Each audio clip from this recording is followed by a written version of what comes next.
बालमित्रांनो, आज प्रबोधन मंडळ नागपूरद्वारे चालविण्यात येणारे संस्कार कवचच्या माध्यमातून मी मोहना दिवाकर कडू आपणास श्रीमद भागवतातील एक कृष्णाची कथा सांगणार आहे। तुम्ही गोवर्धन नाव ऐकले असेलच। गोवर्धन नाव हे कृष्णाचे।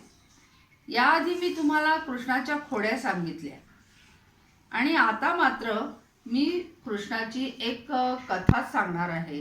गोवर्धन नाव कशावरून पडले हे सांगणार आहे। तर बालमित्रांनो, पावसाळा जवळ आला होता आणि नंदराजाने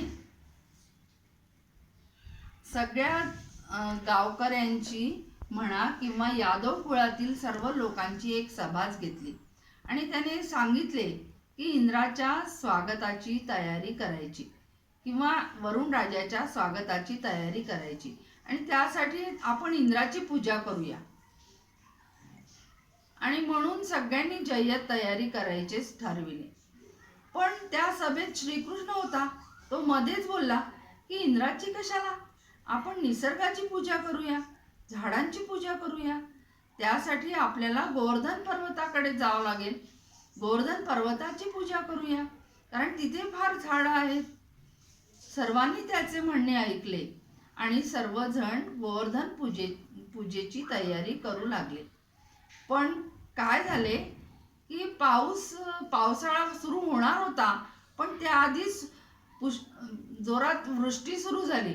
अतिवृष्टीच म्हणाना, जोराचा पाऊस आला आणि त्यामुळे नदी नाले भरले, ओसंडून वाहू लागले। इतकंच काय, घरादारात सुद्धा पाणी घुसले। लोकांना राहण्याची जागाच उरली नाही। लोक काय करणार बिचारे। लोक म्हणाले, आता आम्ही कुठे राहायचं? तर कृष्णाने लगेचच गोवर्धन पर्वत उचलला आणि त्याच्या छत्रछायेखाली सर्वांना यायला सांगितले। सर्वजण गोवर्धन पर्वताच्या खाली गेले आणि गुरेढोरे सुद्धा जमली तिथे। सगळेजण जमले आणि नंतर असा पाऊस किती वेळ राहणार आहे?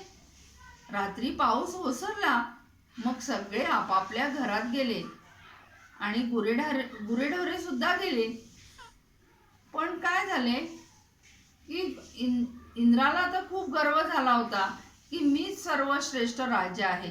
देव मला राजा मानतात, या निसर्गाने सुद्धा मला राजाच मानले पाहिजे, वरुण देवाने सुद्धा मलाच राजा मानले पाहिजे असे त्याला वाटत होते। आणि कृष्णाला तर त्याचा गर्वहरण करायचा होता आणि म्हणून कृष्णाने असे सांगितले की निसर्गाची पूजा करा। झाडे लावा हा मंत्र काही आजचा नाही, तर तो पुराणात सुद्धा सांगितला आहे की झाडे लावा आणि झाडांचीच पूजा करा।